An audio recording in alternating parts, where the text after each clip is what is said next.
Hello दोस्तों, मैं श्वेता परमार एक बार फिर आप सभी के सामने हाजिर हूँ मिशन जेपीएससी के यूट्यूब चैनल पर, जहां पर हम एक दूसरे से रूबरू होते हैं जेपीएससी से संबंधित अलग अलग स्टडी मटेरियल्स को लेकर, अलग अलग सक्सेस स्टोरीज को लेकर, आपके सब्जेक्ट से रिलेटेड स्टफ को लेकर, और कभी कभी बहुत विस्तार में भी आपको हम समझाते हैं जो आप जानना चाहते हैं। तो पहले हम बात कर चुके हैं कि कौन कौन सी हिस्ट्री में मुख्य टॉपिक्स हैं जो आपके एग्जाम्स में आएंगे, प्रीलिम्स में।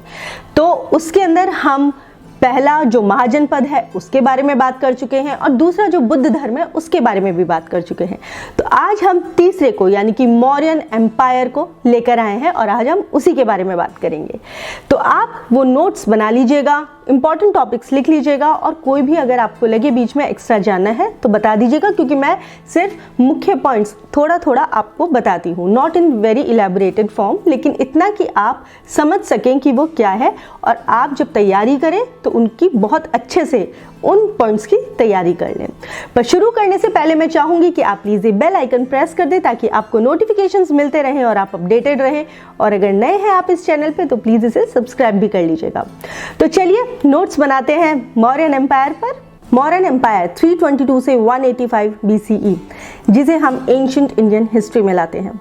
प्राचीन भारत में कई महत्वपूर्ण साम्राज्य विकसित हुए, उनमें से एक था मौर्य साम्राज्य। चंद्रगुप्त मौर्य द्वारा स्थापित मौर्य साम्राज्य हमारे इतिहास में एक महत्वपूर्ण राजवंश था। यह मौर्य साम्राज्य मौर्यों का उदय नंद शासकों में से अंतिम धननंदा अपनी दमनकारी कर व्यवस्था के कारण अत्यधिक लोकप्रिय थे। इनके अलावा सिकंदर के उत्तर पश्चिमी भारत पर आक्रमण के बाद उस क्षेत्र को विदेशी शक्तियों से बहुत अशांति का सामना भी करना पड़ा था। इनमें से कुछ क्षेत्र राजवंश के शासन के अधीन आए, जिनकी स्थापना सेल्यूकस ने की थी। यह सिकंदर महान के सेनापतियों में से एक थे। चंद्रगुप्त एक बुद्धिमान और राजनीतिक रूप से चतुर ब्राह्मण की मदद से 321 ईसा पूर्व में धननंदा को हराकर सिंहासन पर कब्जा कर लिया था। मौर्य साम्राज्य के महत्वपूर्ण शासक कौन कौन से हैं? मौर्य साम्राज्य में ऐसे शासक थे जो अपने शासनकाल के लिए प्रसिद्ध थे। मैं आपको उन शासकों की सूची बताती हूँ, आप लिख लीजिए। तो मौर्य साम्राज्य में जो शासक थे, पहले चंद्रगुप्त मौर्य 324 और 321 to 297 ईसा पूर्व, बिंदुसार 297 to 272 ईसा पूर्व, अशोक 268 to 232 ईसा पूर्व। तो मौर्य साम्राज्य के संस्थापक कौन थे? चंद्रगुप्त मौर्य। चंद्रगुप्त की जो उत्पत्ति है वो रहस्य में डूबी हुई है। अगर हम एक ग्रीक स्रोत के हिसाब से जाएं, जो कि बहुत ही पुराने होते हैं, तो उनमें उनका उल्लेख है एक गैर योद्धा वंश के रूप में। हिंदू सूत्रों का भी ये कहना है कि वह विनम्र, मतलब वह एक शूद्र महिला से पैदा हुए थे, जो कि कौटिल्य के छात्र भी थे। अधिकांश बौद्ध सूत्रों का कहना है कि वह एक क्षत्रिय थे। अब यह आत्म तौर पर स्वीकार किया जाता है कि वह एक अनाथ लड़के थे जो एक विनम्र परिवार में पैदा हुए थे और जिन्हें कौटिल्य ने प्रशिक्षित किया था। ग्रीक स्रोतों के हिसाब में उनका जो उल्लेख है वो सेंड्रोकोटोस के रूप में जाना जाता है। सिकंदर ने 324 ईसा पूर्व में अपनी भारत विजय को त्याग दिया था और एक वर्ष के भीतर ही चंद्रगुप्त ने देश के उत्तर पश्चिमी भाग में ग्रीक शासित कुछ शहरों को हरा दिया था। कौटिल्य ने रणनीति प्रदान की, जबकि चंद्रगुप्त ने इसे निष्पादित किया। उन्होंने अपने लिए एक अलग सेना खड़ी कर ली। फिर वे पूर्व की ओर मगध में चले गए।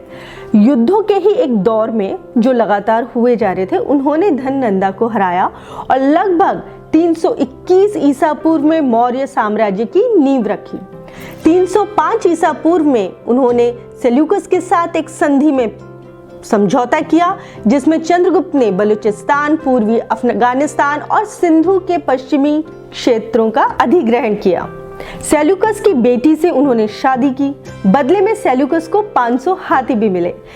सेल्यूकस ने शक्तिशाली चंद्रगुप्त के साथ एक पूर्ण पैमाने पर युद्ध से मना कर दिया और बदले में युद्ध संपत्ति प्राप्त की, जो उन्होंने आगे इप्सिस की लड़ाई में अपनी प्रतिद्वंदियों के खिलाफ जीत के तौर पर इस्तेमाल की। मौसनीज चंद्रगुप्त के दरबार में यूनानी राजदूत थे। चंद्रगुप्त ने विस्तार की नीति का नेतृत्व किया था और कलिंग और चरम दक्षिण जैसे कुछ स्थानों को छोड़कर लगभग पूरे भारत को एक नियंत्रण में ले लिया। उनका शासनकाल 321 ईसा पूर्व से 297 ईसा पूर्व तक रहा। उन्होंने अपने पुत्र बिंदुसार के पक्ष में सिंहासन त्याग दिया और जन भिक्षु भद्रबाहु के साथ कर्नाटक चले गए।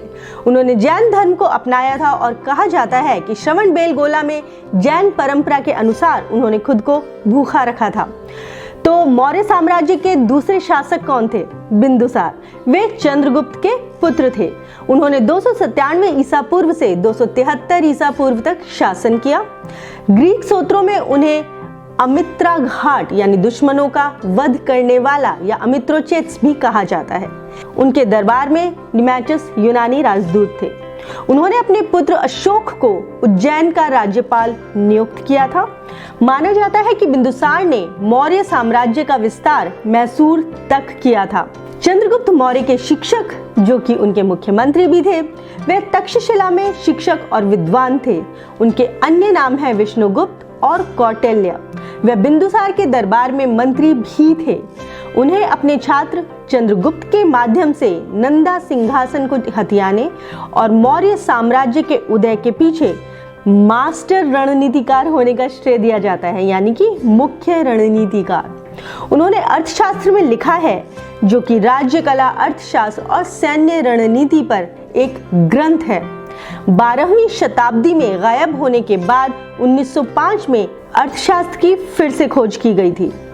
तो काफ़ी किताबें हैं जिनमें आपको इनसे संबंधित जानकारी भी मिलेगी और कुछ मुख्य विषय में हम विभाजित करके देखें तो आप वो नोट्स उन पर बना पाएंगे, जैसे कि मंत्री परिषद और सरकार के विभाग और राजा के, नागरिक और आपराधिक कानून जो कि युद्ध की कूटनीति थी उसमें, व्यापार और बाजारों की जानकारी, मंत्रियों, जासूसों, राजा के कर्तव्यों, नैतिकता, सामाजिक कल्याण, कृषि, खनन, धातु विज्ञान, चिकित्सा, वन आदि की जांच करने की भी एक विधि शामिल है। चाणक्य को इंडियन मैकियावेली भी कहा जाता है, ये आप सबको पता होगा। नहीं पता है तो प्लीज ये लिख लीजिए। मौर्य वंश से संबंधित ज्यादातर जो प्रश्न पूछे जाते हैं मैं उनके बारे में भी बात करना चाहूंगी। मौर्य वंश के संस्थापक कौन है? तो इसका जवाब आपको पता है। मौर्य वंश के संस्थापक चंद्रगुप्त मौर्य हैं और 323 ईसा पूर्व में सिकंदर महान की मृत्यु के मद्देनजर चंद्रगुप्त या चंद्रगुप्त मौर्य ने सिकंदर के पूर्व साम्राज्य के दक्षिण पूर्वी किनारों से पंजाब क्षेत्र पर विजय प्राप्त की। दूसरा, मौर्य वंश का पतन क्यों हुआ? जवाब, अशोक की मृत्यु के बाद मौर्य वंश का पतन तेजी से हुआ। इसका एक स्पष्ट कारण कमजोर राजाओं का उत्तराधिकार था। एक अन्य तत्कालिक कारण साम्राज्य का दो भागों में विभाजन होना था। 232 ईसा पूर्व में अशोक की मृत्यु के बाद मौर्य साम्राज्य का पतन शुरू हो गया था। तीसरा क्वेश्चन, क्या गुप्त वंश और मौर्य वंश एक ही थे? तो जवाब है, मौर्य साम्राज्य गुप्त साम्राज्य की तुलना में बेहद विशाल था। मौर्य शासकों ने एक केंद्रीकृत प्रशासन संरचना का पालन किया, जबकि गुप्त शासकों ने एक विकेंद्रीकृत प्रशासनिक संरचना का पालन किया था। मौर्य शासकों ने मुख्य रूप से गैर हिंदू धर्मों का समर्थन और प्रचार किया, जबकि गुप्त शासकों ने हिंदू धर्म का पालन किया और उसे बढ़ावा दिया।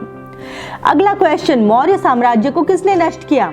जवाब, मौर्य साम्राज्य को अंततः 185 ईसा पूर्व में पुष्यमित्र शुंग द्वारा नष्ट कर दिया गया था। हालांकि एक ब्राह्मण, वह बृहद नामक अंतिम मौर्य शासक का एक सेनापति था, लेकिन फिर भी कहा जाता है कि उसने बृहद्र को सार्वजनिक रूप से मार डाला था और पाटलिपुत्र के सिंहासन पर कब्जा कर लिया था। शुंगों ने पाटलिपुत्र के मध्य भारत में शासन किया। अब गुप्त साम्राज्य का पतन क्यों हुआ? तो हुण लोग, जिन्हें लोग हुण बोलते हैं, उन्होंने गुप्त क्षेत्र पर अधिकार कर लिया था और साम्राज्य को काफी नुकसान पहुंचाया था। गुप्त साम्राज्य 550 सीई में समाप्त हो गया था। यह पूर्व, पश्चिम और उत्तर में कमजोर शासकों और आक्रमणों की एक श्रृंखला के बाद क्षेत्रीय राज्यों में विघटित हो गया था। भारत के स्वर्ण युग के दौरान किसने शासन किया? जवाब, गुप्त साम्राज्य, जिसने 320 से 550 ईस्वी तक भारतीय उपमहाद्वीप पर शासन किया और भारतीय सभ्यता के स्वर्ण युग की शुरुआत की। हम हमेशा उस अवधि को इस रूप में याद करेंगे जिसके दौरान भारत में साहित्य, विज्ञान और कला का विकास हुआ था, जैसे कि पहले कभी नहीं हुआ था।